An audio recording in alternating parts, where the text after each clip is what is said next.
Hi and welcome. My name is Rob Scott from UC Today, and in this session, I'm joined by Jonathan George, Cisco Webex Master and Digital Collaboration Lead at Adoptt. And we're going to be looking into Cisco's Webex Assistant for meetings. So welcome, Jonathan. How are you today? I'm great, Rob. Good to see you again. You're looking well. I can see that post-lockdown, the barbers have opened and you have taken advantage of that facility. So that's good news. Well done. Absolutely. You know, it was probably the best feeling I've had for a long time, getting a good proper haircut. So yeah, good to see you too. Jonathan, today's session, Webex Assistant for meetings. First of all, why don't we talk about just, virtual assistants for a moment and the kind of background around voice commands and things like that. It wasn't very good back in the day, but we've come a long way, haven't we? So what's your perspective on these virtual assistants? We have. I mean, the voice recognition is nothing new, is it? I mean, I've got can't remember what age my car is on the drive, but it's got a little, voice control thing on the steering wheel. I don't know whether you've ever had a car like that, but I mean, I found that to be unusable, right? You press the button and you go, phone home, and it says calling Simon. You go, no, I didn't want you to do that, or that.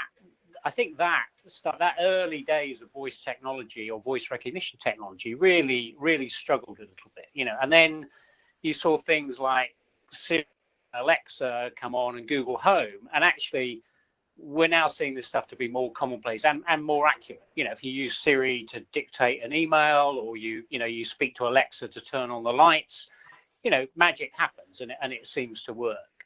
And Cisco got involved in that pretty early on with what they originally, I can't remember what they originally called it, but I remember it being demonstrated on stage at one of the partner meetings with the Webex assistants for their devices. So the idea that you could walk into a room and you could go, okay, Webex, join my meeting, and things would happen. The endpoint would light up and it would join your meeting. And actually, so that sort of command and control assistant type capability has been there on Cisco's roadmap for quite a time. And if you look back, they acquired a company called MindMeld back in May 2017.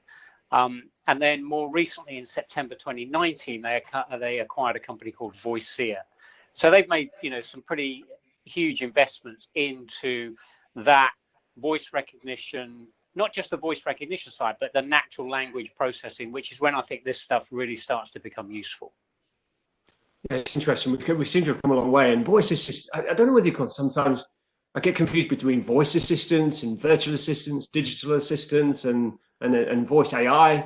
But I mean, basically, there's billions of these voice-enabled assistants out there now, isn't there? Apparently, the population is something like almost 8 billion in the world, and there's almost 4 billion voice assistants out there now with AI enablement. So this isn't going away, is it? So it's really interesting what Cisco have done. So how about give us an intro on kind of what Webex Assistant is? What have they done, and what's it designed for?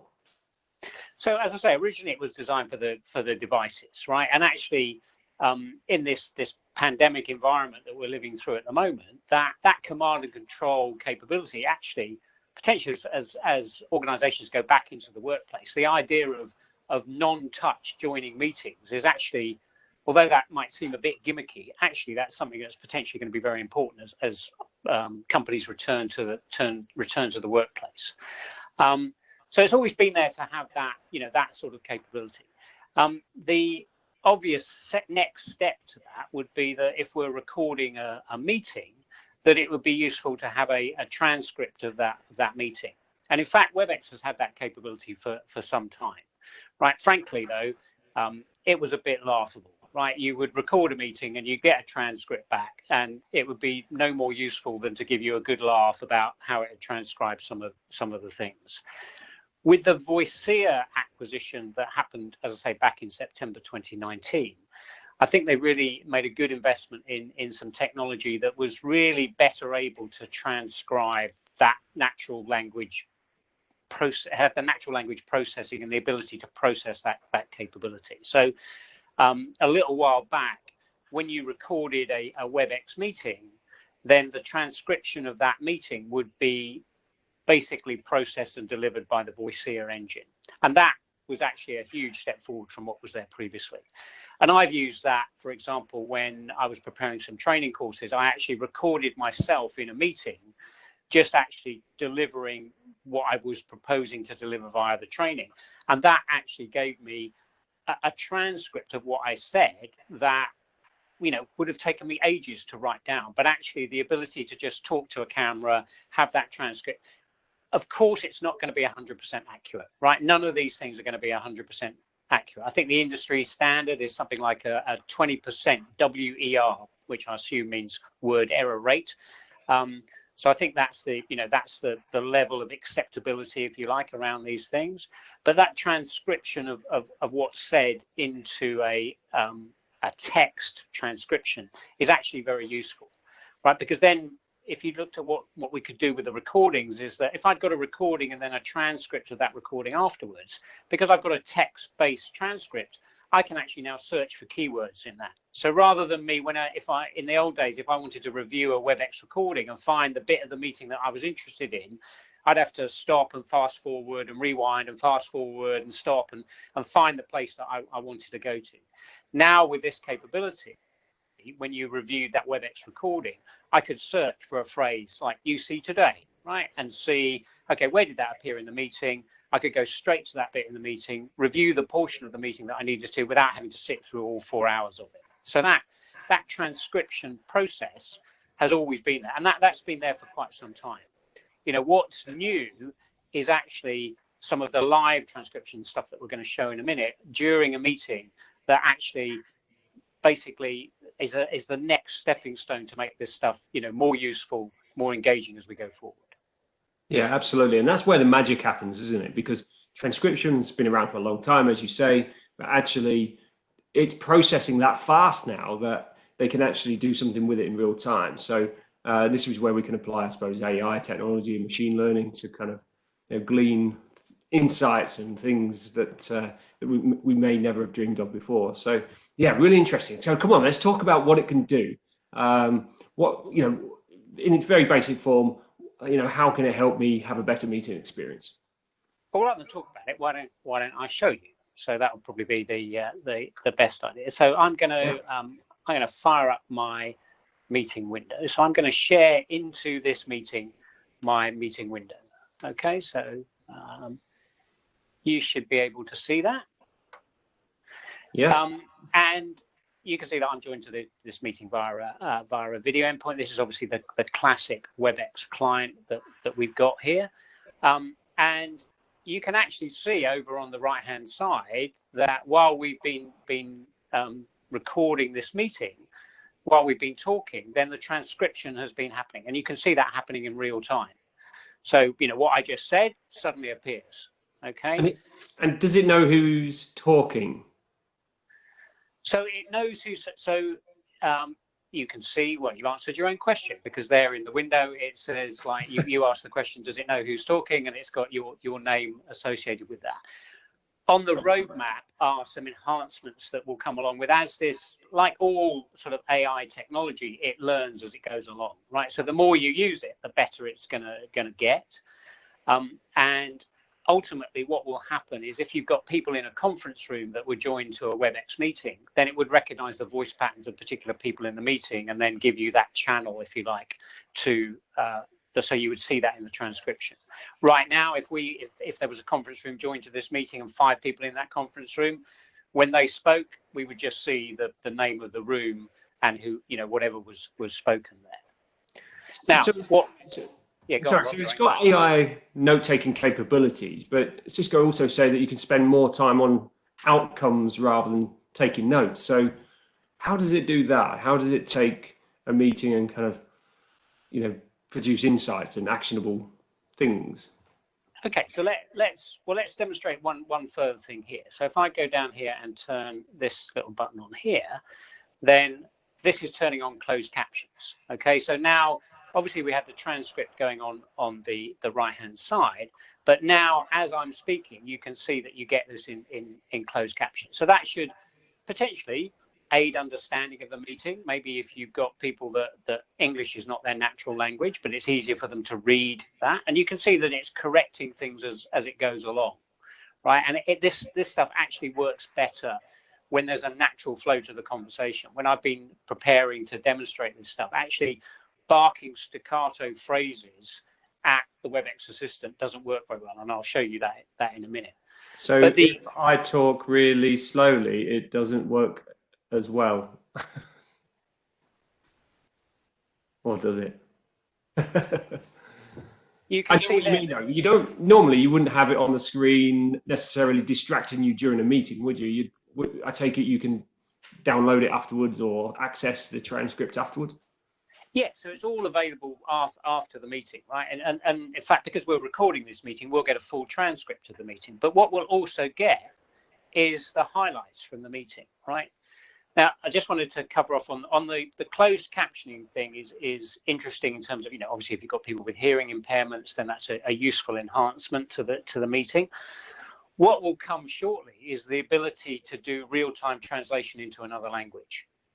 Right, so now that actually, so if you were not a natural English speaker, then what you could do would turn on translation to your language. I think Spanish is actually going to be being the first one. And so those closed captions would be, I would be speaking in English and it would be translating it into Spanish, right? I don't know if you remember the Douglas Adams book, Hitchhiker's Guide to the Galaxy, and the idea of the Babel fish, the thing that you stuck in your ear. We're getting close to that. So it'll be interesting to see, what that happens. But this is a stepping stone. We've got to get this bit right before you can get on to the next bit. That's really clever, though.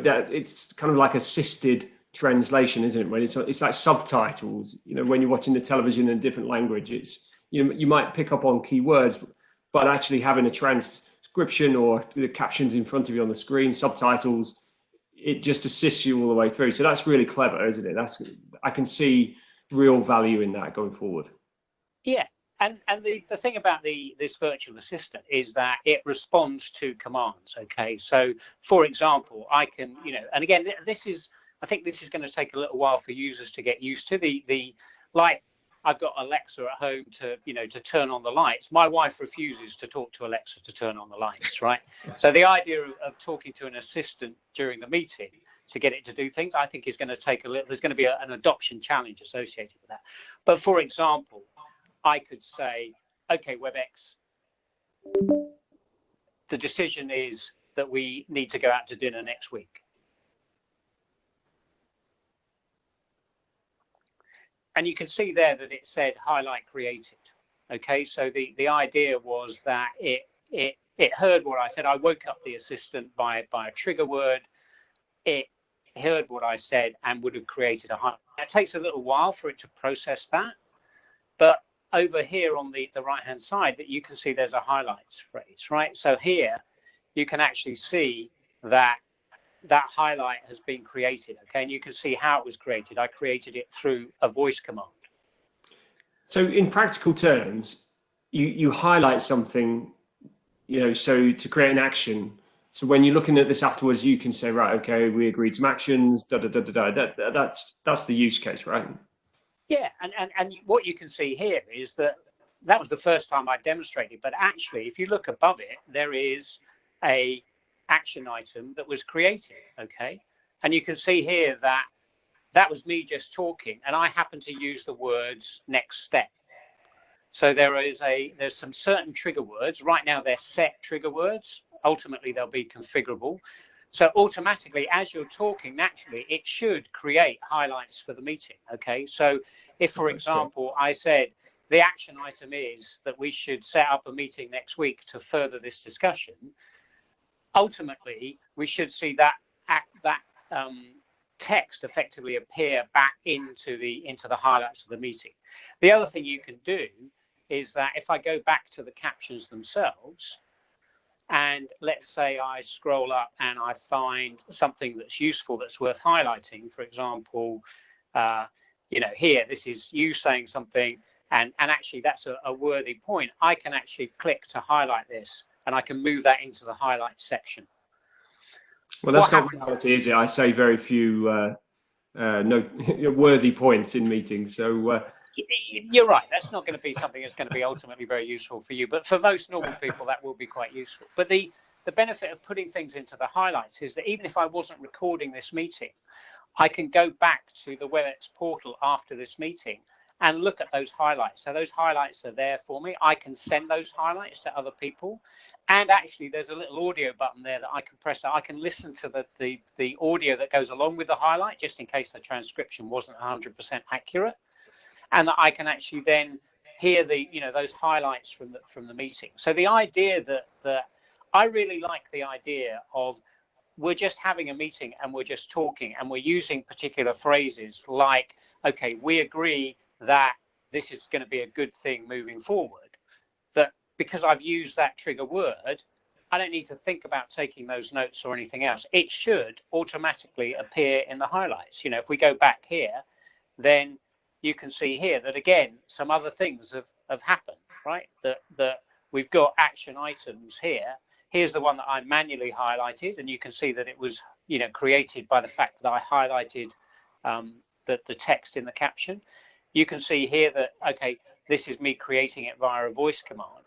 And you can see here, as I go through, if I scroll down, it's all happening, in real time here, is that, again, it's picked up action items as a keyword and highlighted the text associated. Above, it's picked up the we agree keyword and it's picked that up from here. So it's a really tricky thing to demonstrate, because actually when I was trying to do this, you'd end up just staccato barking trigger words at it. We agree, the decision is that the action and the next step should be to meet next week, right? That's going to confuse the hell out of it, right? It will probably pick up that and make a note of it. But it's much easier when there's just a general flow of the conversation. It's also not very good at picking up phrases that aren't really natural language. So, for example, if I say 1, 2, 3, 4, 5, once I caught a fish alive, it makes a right mess of that, right? What if it says, what if I say, okay, Webex, tell me a joke? Then it should tell you a joke, but we won't be able to hear that on the and the jokes aren't very good, trust me. So that's, again, not something that you probably would want to do that often. Yeah, but there are, in actual fact, in reality, there are a number of commands that you can ask Webex, like tell me a joke, or who made you, or what languages do you speak, or in there as well, right? Yeah, so I can, let me give you an example of that. So I can do, okay, Webex, create an agenda item to demonstrate the Webex Assistant. Okay, action item created. Okay, that's actually created an agenda item, so it didn't quite hear me correctly. But if I go, okay, Webex, create a summary that we should follow up with Rob next week. Got it. Summary added. So you can hear, again, that may not come out on the video, but it created a summary. So if I go back to the highlights, you can see down here, if I scroll forward, again, maybe it'll take a little while to process that, but it should then create, there you go, create a summary. So it's got a different, so you can see there that you've got decisions, action items, summaries, and notes. A lot of this, as I said, has been, if we scroll back through this, a lot of it has been done automatically without us actually having to use that trigger word to actually bring up the assistant to tell it to do something. And I think that's where this stuff starts to get really powerful. The idea that we can just have a meeting and that the highlights and key decision points or action items or next steps or whatever it is are captured, at least some of them. It may not capture 100% of them. I think it's unrealistic to think that it's going to, there's going to be a 0 error rate there. But enough for us to review the meeting. I think our meeting hygiene, as we've become used to this virtual technology, particularly now during this pandemic, we've become very lazy with meeting hygiene, right? And what I mean by that is people have meetings and we have a great meeting and we do a lot of talking and we go, yes, we should do that and we might do this and we could do this. And then a week goes by and we have what I call the Groundhog Day meeting, and we have the whole thing again because nobody took a note of the actions, nobody followed up on them, nobody did anything about it. And now actually we've got a transcript that we can use to not hold people accountable per se, but actually drive, real action out of the meeting rather than, hey, that was a good meeting, we had a really good chat. Yeah, I can see great value in this. And it's great to see also that Cisco are delivering on that promise of cognitive collaboration that they've been talking about for, at least a couple of years now. But this is cognitive collaboration. This is what it's all about, isn't it? And as you said earlier, this we're, I suppose, at the early stages of that journey. So let's talk about that journey. When is this available? How is it licensed? How do we get hold of this? So this is available now. It's now orderable. So I'm just trying to get it enabled for our own internal site because I'm interested to see how, what happens when we use it for our real meetings, to see, whether this automatic capturing of actions and decisions and notes is actually, really useful. So yes, it's orderable. It's a chargeable add-on extra, right, to the Webex license, done on a per user basis. Okay, so you don't have to give it to everybody in the organization. So there is a cost associated with it. So, and we'll see what happens. And that Voicea technology, as I say, existed pre-Cisco acquisition, right? So Voicea had a product in the market already in there, and so a lot of what you'll see coming is what was already existing in Voicea being added into that integration now with the Webex meetings capability. So for example, one of the things that Voicea used to do was that at the end of a meeting, it would produce a word cloud. We all know what a word cloud is, a load of words with words that we use commonly, highlighted in bigger text, right? That might sound like a gimmicky thing to do, but actually, if I couldn't make the meeting, but I get a word cloud at the end of the meeting, I can get some sentiment about what the meeting was about by looking at the word cloud, by seeing the phrases and topics and things that were discussed in the meeting in a very easy to consume graphic that then allows me to make a decision that says, well, actually, that looks like an interesting meeting. I think I'll go and review the transcript or review the recording or do whatever it is I needed to do to follow up, rather than I can't be bothered to sit through 4 hours of that to try and get the 20 minutes of useful stuff out of it. Yeah, I see that really powerful, that sentiment analysis as well. We're starting to see that more in contact centers at the moment with, using AI machine learning to detect the sentiment of the conversations that the agents are having with customers. But I see that as really valuable in the meeting space as well. When you say you're just looking for a keyword, you're looking for part of the conversation, and you just want to look that up very quickly, and also gauge the feeling of the meeting. How effective was it? How engaged were the meeting participants? I find that really invaluable going forward.